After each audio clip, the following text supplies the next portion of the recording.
उस तरफ भी वो एक बेटी लेके आई है। मैं आप सबका बहुत बहुत आभारी हूं।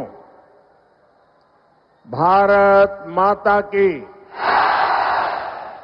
भारत माता की जय श्री राम कृष्णोदेव, जय मां शारदा। সিঙ্গুরের এই পবিত্র ভূমিকে আমার প্রণাম।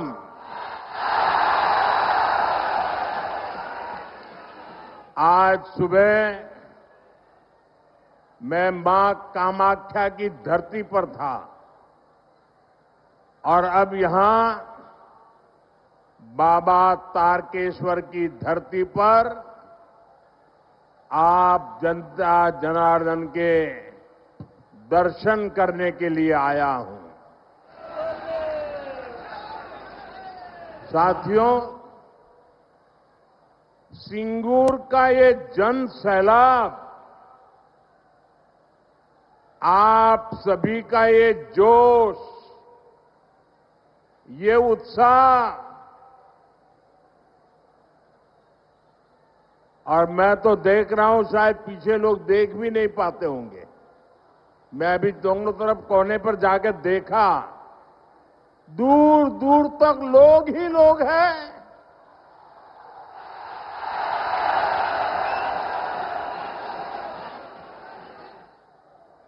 ये उत्साह, ये जोश पश्चिम बंगाल की नई कहानी बता रहा है। और मैं देख रहा हूं बहुत बड़ी संख्या में माताएं बहनें आशीर्वाद देने आई है, किसान आए हैं, श्रमिक आए हैं, और नौजवानों का जोश तो हम सब देख रहे हैं।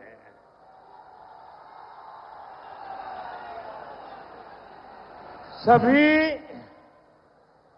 एक ही भाव से, एक ही आस लेकर के आए हैं कि हमें असली परिवर्तन चाहिए। हर कोई 15 वर्ष के महाजंगल राज को बदलना चाहता है। और अभी तो बीजेपी एनडीए ने बिहार में जंगल राज को एक बार फिर से रोका है। अब पश्चिम बंगाल भी टीएमसी के महाजंगल राज को विदा करने के लिए तैयार है।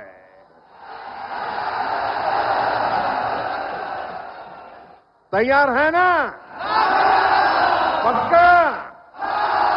तो मेरे साथ एक संकल्प लेंगे? संकल्प लेंगे? मैं कहूंगा, पलटानो दोरकार, पलटानो दोरकार। आप कहेंगे चाय बीजेपी सरकार। पलटानो दोरकार, पलटानो दोरकार, पलटानो दोरकार, पलटानो दोरकार, पलटानो दोरकार। साथियों, मैं आज ऐसे समय में सिंगूर आया हूं जब देश ने वंदे मातरम के 150 वर्ष पूरे होने का उत्सव मनाया है। संसद में भी विशेष चर्चा करके वंदे मातरम का गौरव गान किया है। पूरी संसद ने, पूरे देश ने ऋषि बंकिम चंद्र चट्टोपाध्याय जी को श्रद्धा भाव से नमन किया। हुगली और वंदे मातरम का रिश्ता तो और भी विशेष है। कहते हैं यहीं पर ऋषि बंकिम जी ने वंदे मातरम को उसका पूर्ण स्वरूप दिया। साथियों, जिस प्रकार वंदे मातरम आजादी का उद्घोष बना था, हमें वंदे मातरम को पश्चिम बंगाल को, भारत को विकसित बनाने का मंत्र भी बनाना है। साथियों, बंगाल की धरती ने देश की विरासत, देश की आजादी के लिए जो दिशा दी, जो नेतृत्व दिया, बीजेपी उस प्रेरणा को राष्ट्र के कोने कोने तक ले जा रही है। ये भाजपा सरकार ही है जिसने दिल्ली में कर्तव्य पथ पर इंडिया गेट के सामने नेताजी सुभाष बाबू की प्रतिमा लगाई है। पहली बार लाल किले से आजाद हिंद फौज के योगदान को नमन किया गया। अंडमान निकोबार में नेताजी के नाम पर द्वीप का नाम रखा गया। इतना ही नहीं, पहले जो 26 जनवरी के कार्यक्रम थे ना, वो 24-25 तारीख से शुरू होते थे और 30 तारीख को पूरे होते थे। हमने ये कार्यक्रम बदल दिया। हमने अब 23 जनवरी सुभाष बाबू की जन्म जयंती से शुरू किया और महात्मा गांधी की पुण्यतिथि पर पूरा करने का तय किया। साथियों, बांग्ला भाषा और साहित्य बहुत ही समृद्ध है, लेकिन बांग्ला भाषा को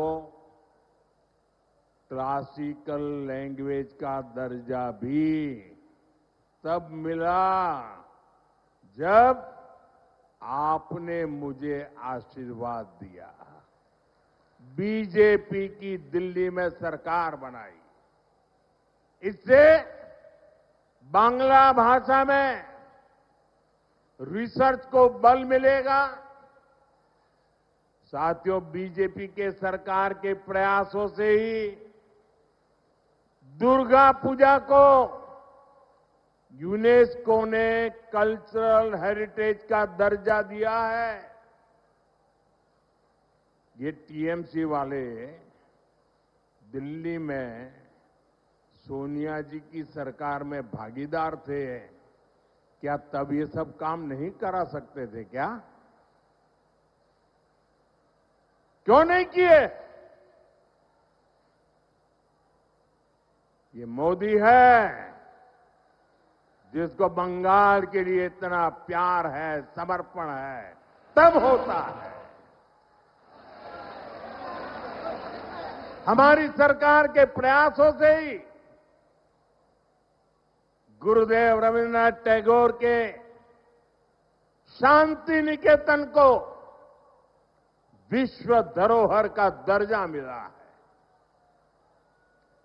ईश्वर चंद्र विद्यासागर, राजा राम मोहन राय और स्वामी विवेकानंद, इन महापुरुषों की जन्म जयंतियों से जुड़े अहम पड़ावों को नेशनल लेवल पर मनाने का सौभाग्य भी हमारी सरकार को ही मिला है। यह हम इसलिए कह रहे हैं और हम इसलिए कर रहे हैं क्योंकि बीजेपी विकास और विरासत दोनों को महत्व देती है। विकास और विरासत के इसी मॉडल पर चलते हुए बीजेपी पश्चिम बंगाल के विकास को भी गति देगी। साथियों, पश्चिम बंगाल का सामर्थ्य बहुत बड़ा है। यहां बड़ी बड़ी नदियां हैं, बहुत बड़ी कोस्टलाइन है, यहां उपजाऊ जमीन है। पश्चिम बंगाल के हर जिले में कुछ न कुछ खास है और यहां के लोग तो बुद्धि, प्रतिभा, सामर्थ्य, समर्पण अद्भुत है। भाजपा हर जिले की इस ताकत को और ज्यादा बढ़ाएगी और जब हर जिले के हिसाब से योजनाएं बनेगी तो इसका सबसे ज्यादा लाभ उन जिलों में रहने वालों के लोगों को होगा। जैसे यहां की धनिया खाली साड़ी है, यहां का जूट है, हैंडलूम से जुड़े अन्य प्रोडक्ट है। पीढ़ियों से लोग इस काम से जुड़े हैं। BJP one district one product scheme के तहत हर जिले के ऐसे प्रोडक्ट को प्रोत्साहन देगी। भाजपा सरकार बनाते ही प्लास्टिक को लेकर ठोस नीति बनाएगी और जूट की पैकेजिंग को और बढ़ावा देगी। इससे यहां के जूट उद्योग को और बल मिलेगा। साथियों, हुगली में बहुत बड़ी मात्रा में आलू और प्याज की खेती होती है। अन्य सब्जियां भी उगाई जाती है। दुनिया में फ्रेश सब्जियों की बहुत बड़ी डिमांड है। साथ ही पैकेज सब्जियां के लिए भी दुनिया में बहुत बड़ा मार्केट है। मेरा तो सपना है कि दुनिया भर के बाजारों में भारत के किसानों, भारत के पशुपालकों और भारत के मछुआरों के उत्पाद दुनिया में धूम मचाए। दोस्तों, दुनिया में धूम मचाए। इसलिए देश भर में फूड प्रोसेसिंग फैसिलिटी और कोल्ड स्टोरेज चेन बनाने पर बहुत काम हो रहा है। यहां बनने वाली भाजपा सरकार इस काम को भी तेज गति से आगे बढ़ाएगी और ये मोदी की गारंटी है। साथियों, मेरा निरंतर प्रयास रहता है कि बंगाल के नौजवानों, बंगाल के किसानों, बंगाल की माताओं बहनों की हर संभव सेवा करूं। लेकिन यहां की टीएमसी सरकार केंद्र सरकार की योजनाओं को आप तक ठीक से पहुंचने ही नहीं देती। अरे भाई, अगर इनको मोदी से परेशानी है, ये तो मैं समझ सकता हूं।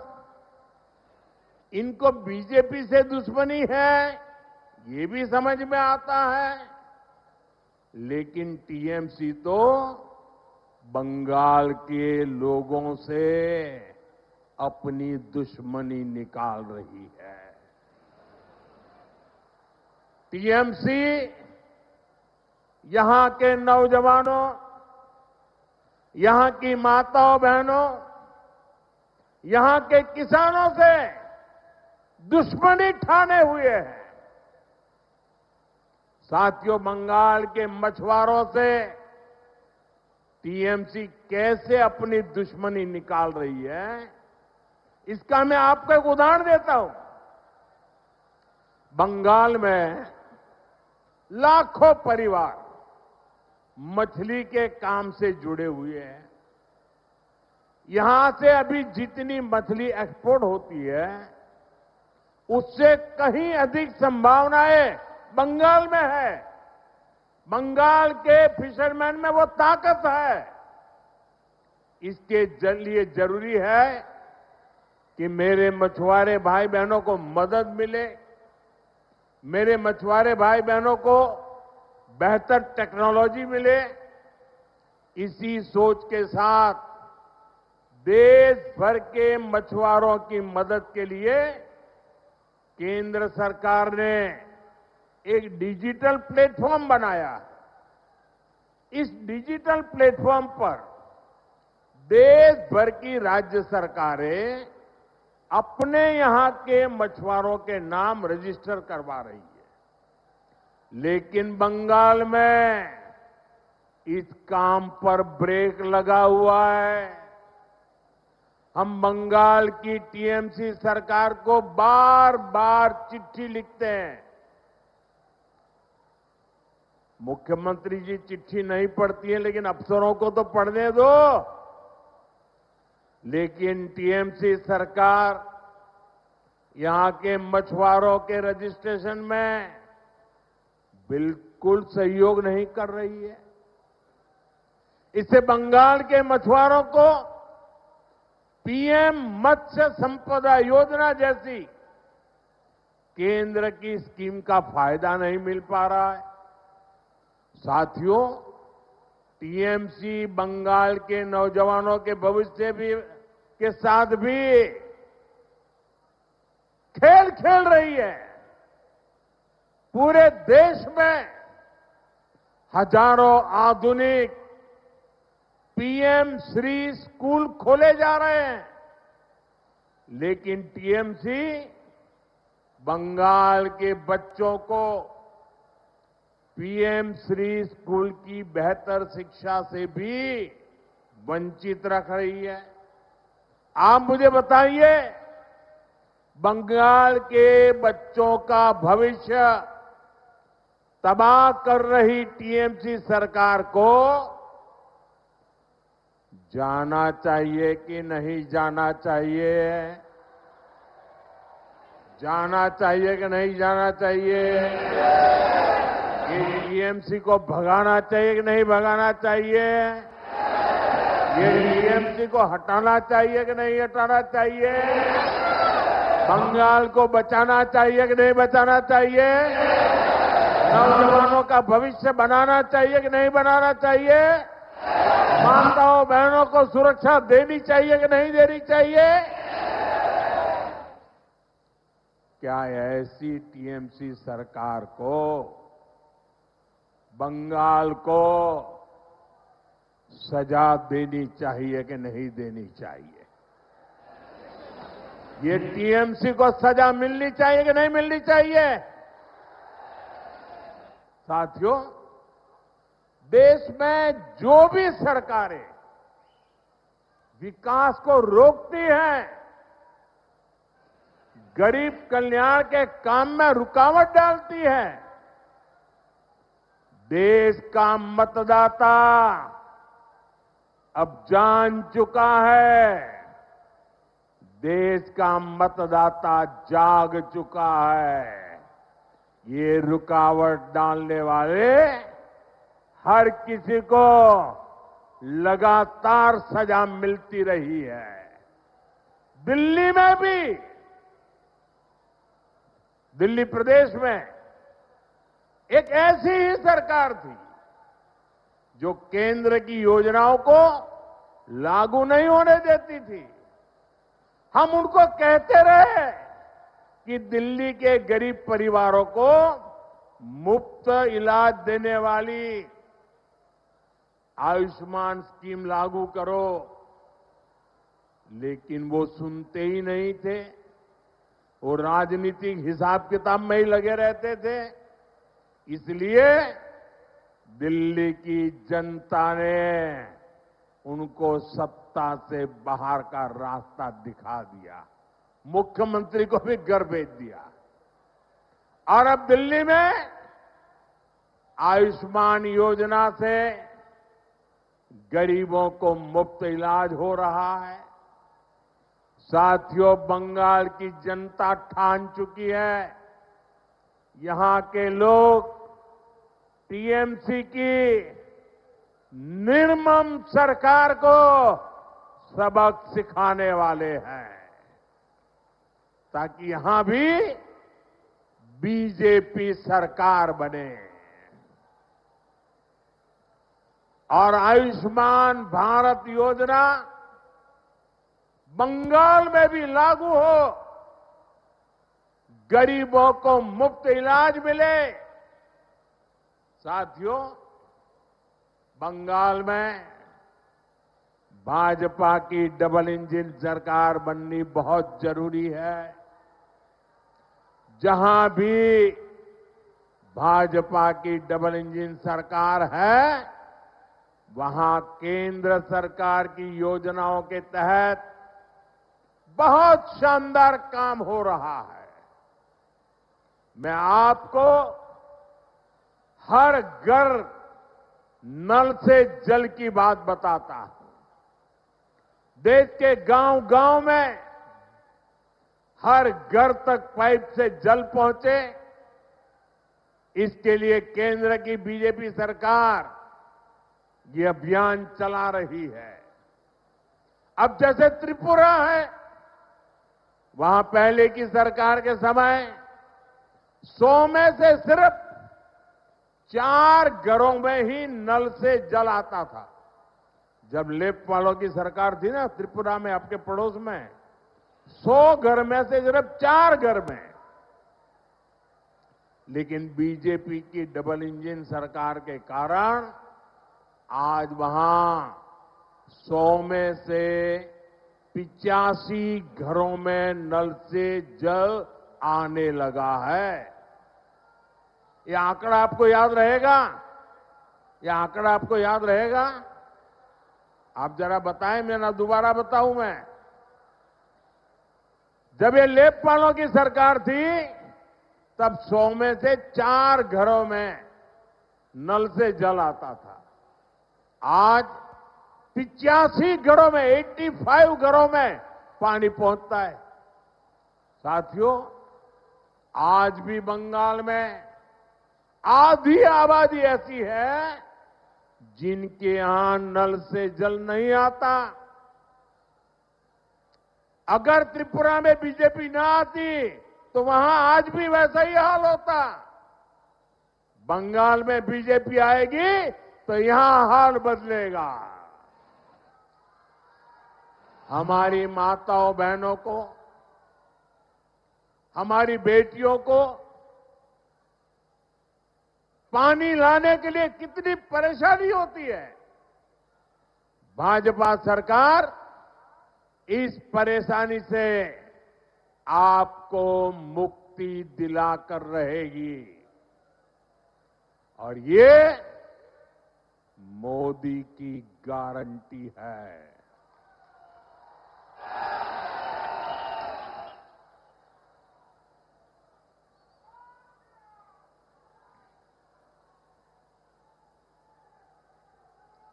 साथियों, बंगाल से टीएमसी के महाजंगल राज का जाना और बीजेपी के सुशासन का आना, ये बहुत जरूरी है। इसके लिए ईश्वर चंद्र विद्यासागर जी के बताए रास्ते पर चलना होगा। उन्होंने नारी शक्ति और युवा शक्ति को परिवर्तन का माध्यम बनाया था। अब बंगाल की बहनों बेटियों को, यहां के नौजवानों को अपनी आवाज बुलंद करनी होगी। टीएमसी के राज में बेटियां भी सुरक्षित नहीं है और शिक्षा व्यवस्था भी, यहां की शिक्षा व्यवस्था भी माफिया और भ्रष्टाचारियों के कब्जे में है। इसलिए मैं पश्चिम बंगाल की माताओं बहनों से भी एक आग्रह करना चाहता हूं। आपके बेटे बेटियों को तब तक अच्छी शिक्षा और अच्छी नौकरी नहीं मिलेगी जब तक यहां टीएमसी के पास सत्ता की ताकत रहेगी। इसलिए आपको आने वाले विधानसभा चुनाव में भाजपा को वोट देना है। भाजपा को आपका एक वोट पक्का करेगा कि हां, कॉलेजों में बलात्कार, रेप और हिंसा की घटनाओं पर लगाम लगे। भाजपा को आपका एक वोट पक्का करेगा कि बंगाल में फिर से संदेश खाली जैसी घटना न हो। भाजपा को आपका एक वोट इस बात को पक्का करेगा कि फिर से बंगाल में हजारों शिक्षक अपनी नौकरी नहीं खोए। साथियों, टीएमसी को सबक सिखाना बहुत जरूरी है। यहां छोटे से छोटा टीएमसी का नेता खुद को बंगाल का माई बाप समझने लगा है। हुगली को तो इन्होंने शिक्षक भर्ती घोटाले के लिए बदनाम किया है। बीजेपी युवाओं को लूटने वालों को जरूर सजा दिलाएगी। साथियों, आपको एक और बात याद रखनी है। बंगाल में उद्योग तभी लगेंगे, निवेश तभी आएगा जब यहां कानून व्यवस्था बेहतर होगी। लेकिन बंगाल में दंगाइयों को लूटने वालों को, माफियाओं को खुली छूट मिली हुई है। आपको भी पता है कि यहां हर चीज पर सिंडिकेट टैक्स लगाया जाता है। इस सिंडिकेट टैक्स को, इस माफियावाद को भाजपा सरकार ही खत्म करेगी और ये भी मोदी की गारंटी है।